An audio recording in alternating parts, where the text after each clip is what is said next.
Assalamualaikum warahmatullahi wabarakatuh. Perkenalkan, nama saya Rahmat Ustari dengan NIM 2130110013.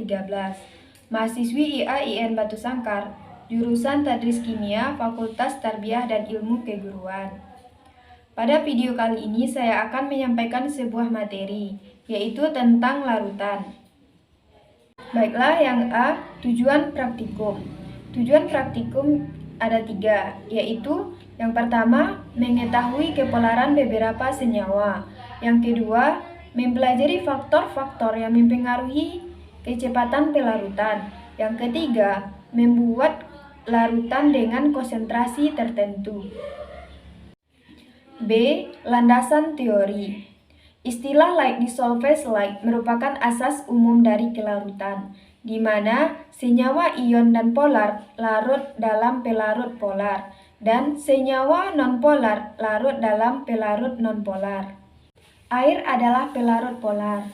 Air melarutkan senyawa-senyawa ion seperti garam dapur NaCl dan senyawa polar seperti gula C12H22O11. Karbon tetraklorida adalah pelarut nonpolar dan melarutkan senyawa nonpolar. Zat cair yang larut satu sama lain disebut saling bercampur. Asas umum like dissolved like akan menentukan sifat saling bercampur. Apabila kedua zat cair mempunyai ikatan polar, akan saling melarut. Apabila dua zat cair yang nonpolar juga larut satu sama lain. Tetapi zat cair polar dengan zat cair nonpolar saling tidak bercampur. Terjadi tolak-menolak satu sama lain dan akan terpisah menjadi dua lapisan. Proses pelarutan hanyalah aksi antara pelarut dengan partikel zat terlarut. Molekul-molekul pelarut menyerang partikel zat terlarut dan menyeretnya ke dalam larutan. Kecepatan pelarut tergantung pada kecepatan pelarut menyerang zat terlarut. Di bagian kedua percobaan ini, kita akan mempelajari bagaimana faktor ukuran partikel, pengadukan, dan suhu mempengaruhi kecepatan pelarutan. Jumlah zat terlarut dalam sejumlah larutan disebut konsentrasi. Konsentrasi dapat dinyatakan secara kualitatif dengan istilah encer atau pekat. Dalam percobaan ini, satuan konsentrasi reagen yang akan dibuat adalah molaritas atau M besar, molalitas M kecil, normalitas N besar, dan persen berat. Kemolaran adalah salah satu cara menentukan konsentrasi larutan secara kualitatif. Konsentrasi molar didefinisikan sebagai jumlah mol zat yang terlarut per liter larutan. Konsentrasi molar disebut juga kemolaran M besar, dapat dinyatakan sebagai M sama dengan N per F. Larutan pekat dapat diencerkan dengan cara menambahkan zat pelarut sehingga volume larutan menjadi besar dan kemolaran menjadi lebih kecil.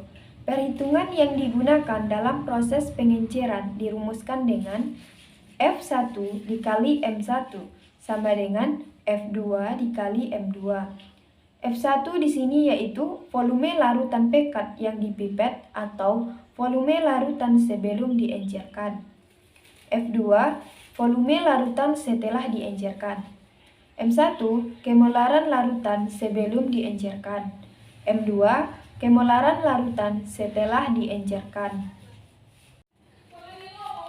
C. Peralatan dan bahan.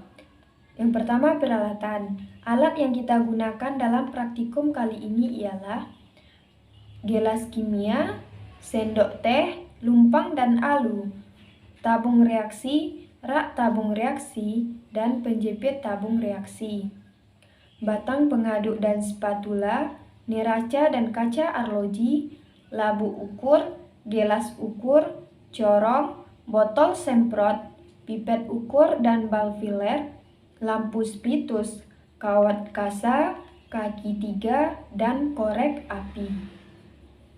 Yang kedua, bahan kimia.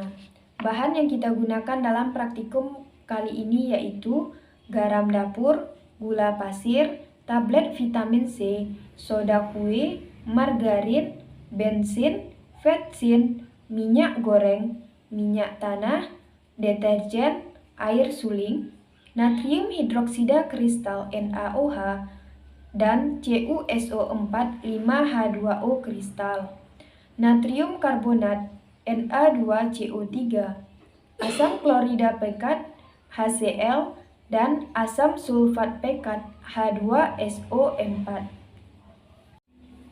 Di prosedur kerja, yang pertama kepolaran senyawa.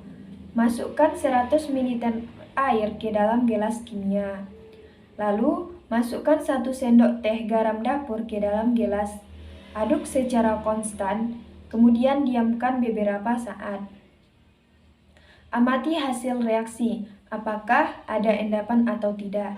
Jika tidak terbentuk endapan, berarti bahan tersebut bersifat polar. Jika terbentuk endapan, berarti bahan tersebut bersifat non-polar. Ulangi langkah tersebut untuk bahan-bahan lainnya, seperti gula pasir, tablet vitamin C, soda kue, margarin, bensin, vetsin, deterjen, minyak tanah, dan minyak goreng. Yang kedua, kecepatan pelarutan. Buat sebuah penanggas air, isi gelas piala dengan 50 ml air. Masukkan 3 tabung reaksi yang telah berisi 4 ml air suling ke dalam gelas piala. Panaskan air di dalam gelas piala sampai mendidih. Kemudian, matikan api. Yang A, masukkan sebutir kristal garam ke dalam salah satu tabung reaksi yang berisi air suling. Catat waktu sampai kristal larut. Yang B, masukkan sebutir kristal garam ke dalam satu tabung reaksi dalam penanggas air. Catat waktu sampai kristal larut. Yang C, masukkan sebutir kristal garam ke dalam tabung reaksi ke dalam penanggas air. Aduk terus-menerus dan catat waktu sampai kristal larut. Yang D, giling kristal garam dengan lumpang. Masukkan bubuk garam tersebut ke tabung reaksi yang satu lagi dalam penanggas. Aduk dan catat waktu sampai larut. Yang ketiga, membuat larutan. Yang A, molaritas. Membuat 100 ml larutan NaOH 1 molar. Yang pertama, hitung massa natrium hidroksida yang harus ditimbang. Yang kedua, timbang dengan tepat 4 gram kristal NaOH. Timbang NaOH dengan cepat, karena natrium hidroksida merupakan padatan yang higroskopis atau mudah menyerap air. Yang ketiga, masukkan kristal natrium hidroksida yang telah ditimbang ke dalam sekitar 75 ml air dalam labu ukur 100 ml, lalu kocok sampai larut. Yang keempat, tambahkan sejumlah air ke dalam labu sampai tepat pada garis batas sehingga volumenya 100 ml. Yang kelima, tutup labu ukur dengan sumbatnya, lalu kocok agar zat terlarut tersebar merata atau homogen. Yang keenam, simpan larutan dalam botol reagen dan lengkapi etiketnya. Yang ketujuh, dengan cara yang sama, buat larutan 50 ml larutan CuSO4 5H2O 0,1 molar.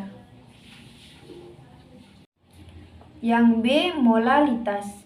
Yang pertama, timbang beberapa gram Na2CO3 natrium karbonat, larutkan dalam 50 gram air sehingga diperoleh larutan Na2CO3 0,1 molar.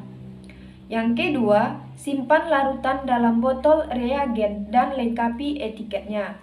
Yang ketiga, dengan cara yang sama, buat larutan NaCl natrium klorida 1 molar dalam 50 gram air. Yang C, normalitas. Yang pertama, pipetlah beberapa mililiter larutan HCl buat 50 ml HCl. Yang kedua, simpan larutan dalam botol reagen dan lengkapi etiketnya. Yang ketiga, dengan cara yang sama buat larutan HCl asam klorida sebanyak 50 ml air. Yang D, persen berat. Yang pertama, timbanglah beberapa gram NaCl kristal, larutkan dengan air sehingga diperoleh larutan natrium klorida 1% sebanyak 50 ml. Yang kedua, simpan larutan dalam botol reagen dan lengkapi etiketnya. Yang ketiga, dengan cara yang sama, buat larutan HCl asam klorida sebanyak 50 ml air. Yang keempat, pengenceran. Membuat 100 ml larutan H2SO4 0,3 molar dari asam sulfat pekat. Yang A, hitung kemolaran larutan H2SO4 asam sulfat pekat. Yang B, hitung volume H2SO4 yang harus dipipet menggunakan rumus pengenceran, yaitu F1 dikali M1 sama dengan F2 dikali M2. Yang C, pipet 1,67 ml H2SO4 pekat dan masukkan sedikit demi sedikit ke dalam labu ukur yang telah terisi sekitar 75 ml air sambil terus dikocok perlahan-lahan. Yang D, tambahkan sejumlah air sampai tepat pada garis batas hingga volumenya 100 ml. Itulah materi yang saya sampaikan pada video kali ini. Semoga bermanfaat dan apabila ada kesalahan saat menyampaikan materi, saya mohon maaf. Assalamualaikum warahmatullahi wabarakatuh.